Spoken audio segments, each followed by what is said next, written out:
पहले लिया जाए।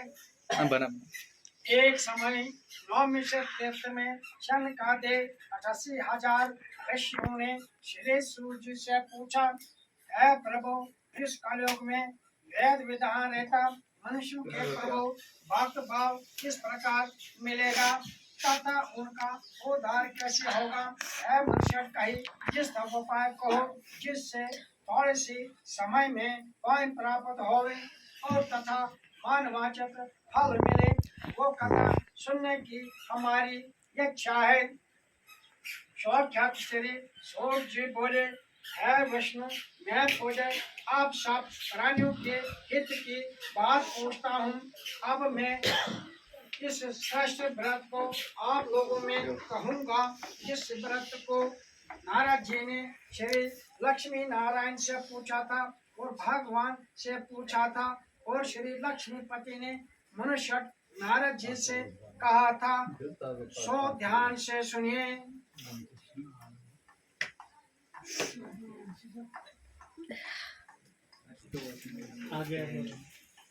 एक समय योगराज नारद जी दूसरों के हित से अशंसा से अनेक लोगों में घूमते हुए मृत लोक में आ पहुँचे। ये जनी जन्म में पड़े हुए सभी मनुष्य अपने अपने काम के द्वारा अनेक दुखों से पड़ते हुए देखकर विचार करने लगा कि किस यत्न के करने से नाश हो सकता है और दुखों को नाश हो सकता है। ऐसे मन में विचार सोचकर भगवान नारद वैष्णव लोक में चला गया। वहाँ वैष्णव और आचार्य भजा वाले देवशीष नारायण को लगा, हे भगवान, आप अत्यंत शक्ति से संपन्न है। मन तथा वैष्णव भी आपको नहीं पा सकता है। आपको आदि बुद्ध अंत नहीं है। कण कण में रूप श्रेष्ठ को करने वाले भक्तों और दुखों को नष्ट दुख करने वाले हो, आपको मेरा नमस्कार है। नारद जी की इस प्रकार की स्तुति सुनकर विष्णु भगवान बोले, हे मनुष्य श्रेष्ठ, आपके मन में क्या है? आप किस काम के लिए आज्ञामान हो? निश्चय हो सकता है। सब नारद मुनि बोले, मनुष्य लोग में सब मनुष्य जी अपने अनेक जन्म में पड़े हुए हैं, अपने अपने काम के द्वारा अनेक प्रकार के दुखों से दुखी हो रहे हैं। हे नाथ, हे नाथ, मुझ पर दया करो और बतलाए इनके दुख कैसे दूर हो सकते हैं। श्री भगवान जी बोले, हे नारद, मनुष्यों के भलाई के लिए तुमने बहुत अच्छी बात पूछी है।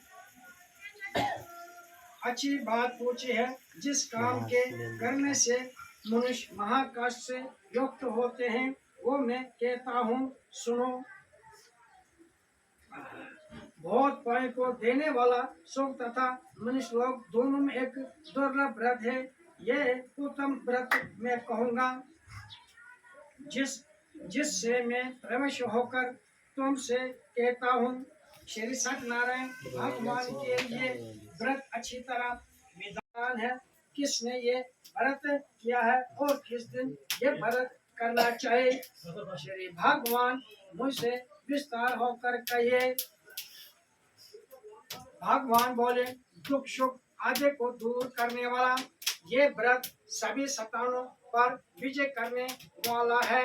भक्त और श्रद्धा के साथ किसी भी दिन मनुष्य श्री सत्यनारायण का व्रत शाम के समय ब्राह्मण और भाई बाधा के साथ पूर्वक होकर पूजा करें।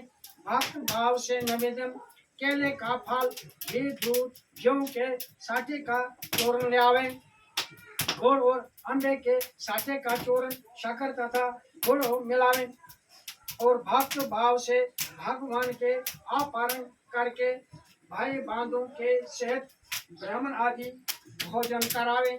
पश्चात सभी भोजन होकर रात में अपने अपने भगवान को जाएं।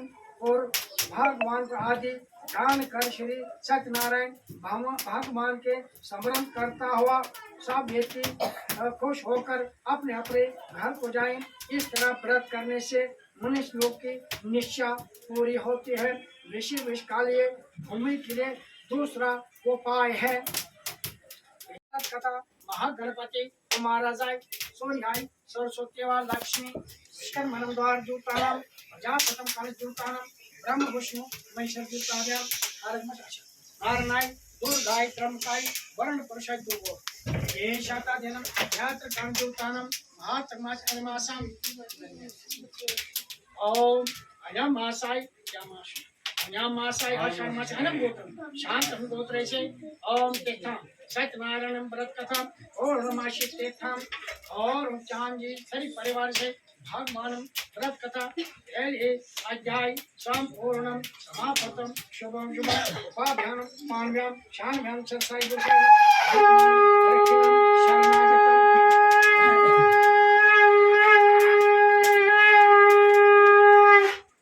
दूसरी अध्याय सोजी बोले है ऋषि जिसने पहले समय में इस व्रत को किया है उसके हित की कथा कहूँगा।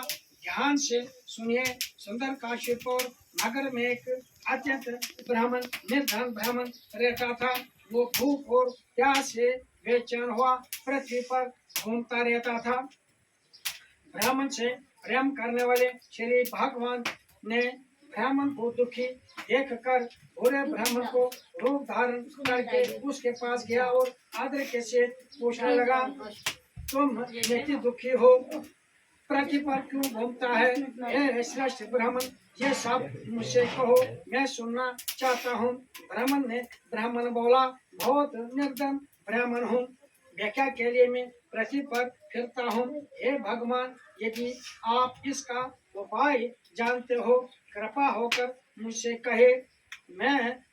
मुझसे होकर कहे। ब्राह्मण बोला कि श्री सत्यनारायण भगवान मानवाचक फल को देने वाला है, इसलिए हे ब्राह्मण, तुम इसका पूजन कर जिसके करने से मनुष्य सब दुखों से युक्त होते हैं। ब्राह्मण के व्रत का समाचार विधान बतलाकर बूढ़ा रूप धारण करने वाला श्री सत्यनारायण भगवान अंतर्जान हो गया। जिस व्रत को बूढ़े ब्राह्मण ने कहा बतलाया, ये मैं जरूर करूंगा। ये निश्चय करने पर उसे ब्राह्मण को बतलाया और मैं जरूर करूंगा। ये निश्चय होकर वहां से बूढ़ा ब्राह्मण चला कर रात में नींद नहीं आई और सवेरे ही उठा। सत्यनारायण भगवान के व्रत के लिए निश्चय के लिए चला गया क्षमा लेकर आया। उस दिन उसे व्याख्या से बहुत सा दान मिला, जिससे उसने भाई बंधुओं के साथ श्री सत्यनारायण का व्रत किया और इसके करने से वो सब दुखों से छूटकर अन्य प्रकार को सम्मान से युक्त हुआ। उस समय वो ब्राह्मण हर मास व्रत करने लगा। इस तरह सत्यनारायण भगवान के व्रत को जो करेगा वो सब पापों से छूटकर मुख्य को प्राप्त होगा। आगे जो पृथ्वी पर श्री सत्यनारायण भगवान का व्रत करेगा वो मनुष्य सब दुखों से छूट जाएगा। इस तरह नारद जी ने नारायण के कहे हुए ये व्रत तुमसे कहे, अब मैं इससे और क्या कहूँ। ऋषि बोले, यह मनुष्य संसार में इस ब्राह्मण से सुनकर किसने दोबारा व्रत किया है? इस व्रत से सुनने से क्या निश्चय होती है? इसलिए हमारे ईमान में श्रद्धा है। सो जी बोले, यह मनुष्य जिसने इस व्रत को किया है वो सब सुना चाहते हैं। एक समय यह ब्राह्मण धन अनुसार के से भाई बंधुओं के साथ व्रत करने के लिए तैयार हुआ। उस समय एक लकड़ी बेचने वाला बूढ़ा आया और लकड़ी का गट्ठा लेकर ब्राह्मण के घर में रखकर मकान में चला गया। यहाँ से दुखी लकड़हारा उसे व्रत करते हुए पूजा करते हुए देखकर विनय के से पूछने लगा और नमस्कार किया, आप क्या कर रहे हो? इसके करने से क्या फल मिलता है? कृपा होकर मुझसे कहे। ब्राह्मण ने कहा, सब मनोकामना को पूर्ण करने वाला ये सत्यनारायण का ही व्रत है और ये सत्यनारायण भगवान का व्रत है। इसकी कृपा से सारा धन प्रदान हुआ है। राजा के पास जाकर राजा को व्रत हुए देखकर विनय के से पूछने लगा, हे राजन युक्त चित्त से यदि आप क्या कर रहे हो, मेरे सुनने की भी इच्छा है, इसे आप मुझसे बतलाए। राजा बोला, हे साधु, अपने भाई बंधन के से पुत्र आदि प्राप्त के लिए महाशक्तिवान सत्यनारायण भगवान का व्रत और पूजन किया जा रहा हूँ। राजा बोला, राजा के वचन सुनकर साधु आदर के सहित बोला, हे राजा, मुझसे इसका सब विधान कहो, मैं सुनना चाहता हूँ। आपके कथन सार सुनकर इस व्रत को करूँगा। मेरा भी कोई संतान नहीं है और इससे निश्चय होगा। राजा से सब विधान सुनकर व्यापार से निमित्त हुआ और आनंद के साथ अपने घर गया। साधु ने अपनी पत्नी से संतान देने वाला इस व्रत का समाचार सुनाया और कहा, जब मेरा संतान होगा तब मैं इस श्रेष्ठ व्रत को करूंगा। साधु ने ऐसे वचन अपनी पत्नी लीलावती से कहे। एक दिन उसकी स्त्री पत्नी लीलावती गर्भवती हुई और 10वां महीने में उनके घर में श्री सत्यनारायण भगवान की कृपा से गर्भवती हुई और 10वां महीने में उनके घर में एक सुंदर कन्या का जन्म हुआ। कन्या इस तरह से दिन बढ़ने लगी जिससे शुभ पक्ष का चंद्रमा बढ़ता है। कन्या का नाम कलावती रखा गया और तब लीलावती ने मीठे शब्द में अपने पति से कहा, आपने जो व्रत संकल्प किया है कि भगवान का व्रत करूंगा, अब इसे क्यों नहीं करते। साधु बोला, हे प्रिय, कन्या के विवाह पर भगवान का व्रत करूंगा। इस तरह अपने पत्नी को अनुसार के से नगर को चला गई। कलावती घर में पाते रहे। साधु ने जब नगर में सुखे के से अपनी पुत्री को देखा तो तुरंत ही दूत को बुलाया और कहा, पुत्री के वस्त्र के लिए कोई स्वर्ण वर्ण का लड़का लाओ। और साधु की आज्ञा पाकर दूत खंजर को शहर भेज दिया। वहाँ राज दरबार के लड़के को ले आया और सुंदर वर्ण का लड़का लेकर उसने अपने सब भाई बंधुओं को बुलाया। अपने भाई बंधुओं के से प्रसन्नता अपनी पुत्री का विवाह उस कांतो दामाद से कर दिया और भगवान का व्रत करना ये भी बोल गया। श्री भगवान ने क्रोध होकर श्राप दिया, आपको बहुत दुख कठिनता प्राप्त होगी। अपने काम के समय साधु भैया जामाता के से रतनपुर नगर व्यापार के लिए चला गए और रतनपुर नगर पहुंचे और दोनों वहां सुसर राजा चंद्रगुप्त के राज के नगर में पहुंचे और व्यापार करने लगे। एक दिन भगवान सत्यनारायण की माया से रात में कहीं राजा का धन चोर चुरा कर ले गए और भगवान की माया से राजा का धन सब चोर चुरा कर ले गए और राजा का धन वहीं रख दिया जहाँ दोनों ससुर ठहरे हुए थे। और जानकर तथा चोर भाग गए। जब दूत ने उनके पास जाकर दोनों ऋषियों के पास गए और दोनों ऋषियों को और तथा भूख और प्यास से बेचैन होकर कलावती घर भिक्षा करने लगी। एक दिन कलावती एक ब्राह्मण के घर गई। वहाँ उसने सत्यनारायण भगवान का व्रत होते देखा। फिर वहाँ कथा सुनी तथा प्रसाद ग्रहण करने के बाद रात को अपने घर आई। माता ने कलावती से कहा, हे पुत्री, अब तक कहाँ रही और तेरे मन में क्या है। कलावती बोली, हे माता, मैं एक ब्राह्मण के घर वहाँ मैंने श्री सत्यनारायण भगवान का व्रत होते देखा। कन्या के वचन सुनकर लीलावती भगवान के पूजन के लिए तैयारी करने लगी। लीलावती ने परंपरा अपने सब भाई बंधु के से श्री सत्यनारायण भगवान का पूजन और व्रत किया। ये और मांगा, मेरा पति और दामाद रात ही आ जावे, उनसे जो अपराध हुए हैं क्षमा करें और क्षमा करें। सत्यनारायण भगवान की इस व्रत से संतोष हो गया। राजा चंद्रगुप्त को स्वप्न में दर्शन दिया। हे राजन, दोनों वेश बंधु को रात छोड़ दो, उनका धन चुरा लिया है उन्हें दे दे, नहीं तो तुम्हारा राजपाट पुत्र में सब नष्ट कर दूंगा। राजा से ऐसे वचन कहकर भगवान अंतर्धान हो गया।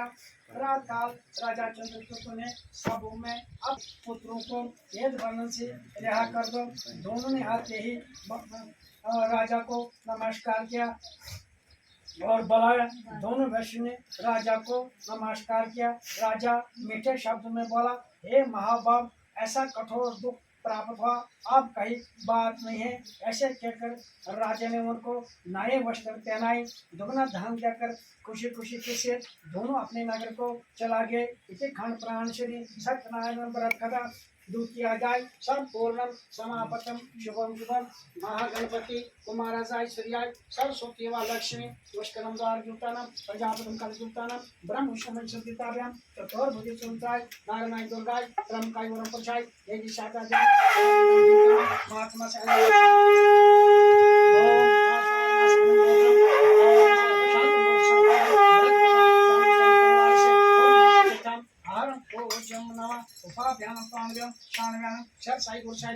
पहुंचने पर थोड़ा दूर पहुंचने पर दंडी वेश धारण श्री सत्यनारायण भगवान ने उनसे पूछा, ऐ साधु, तेरे नाम में क्या है? अब मानवेश हंसता हुआ बोला, ऐ दंडी, क्या पूछना चाहते हो? क्या धन लेने की इच्छा है? मेरे नाम में लटा का घास भरा है। वेश कैसे कठोर वचन सुनकर भगवान ने कहा, तुम्हारे वचन सत्य हो।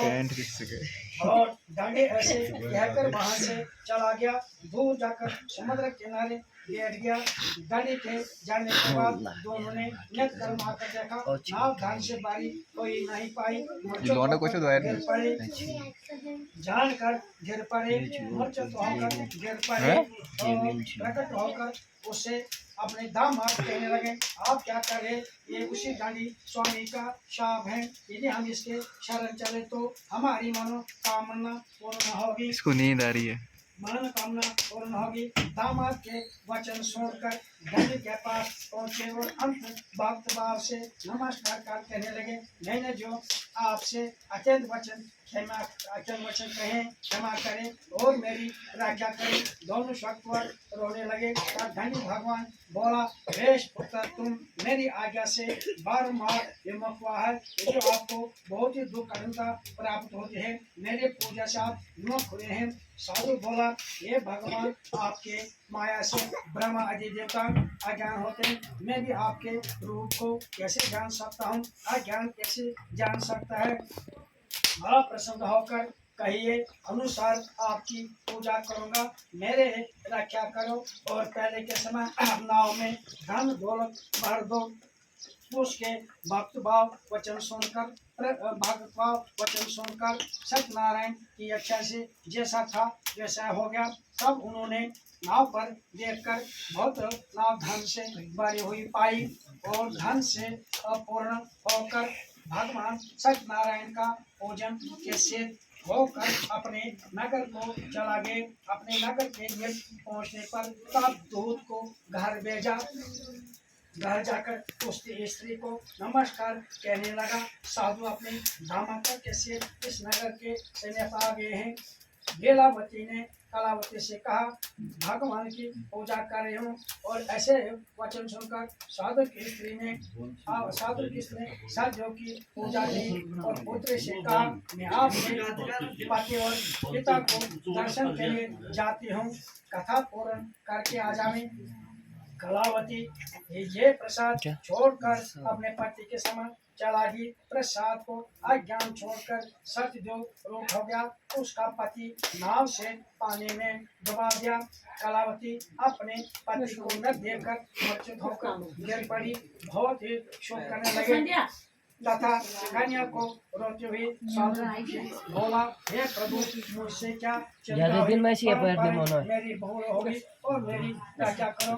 तो उसके दोनों वचन सुनकर सज्जन प्रसन्न हो गया और आकाशवाणी हुई, आय साधु तेरी कन्या मेरे प्रसाद को छोड़कर आई है, इसलिए इसका प्रतिवेशवा हिंदू जाकर अवश्य भगवान का प्रसाद खाकर अवश्यपति का दर्शन मिलेगा, अवश्यपति का दर्शन मिलेगा। आकाशवाणी से ऐसे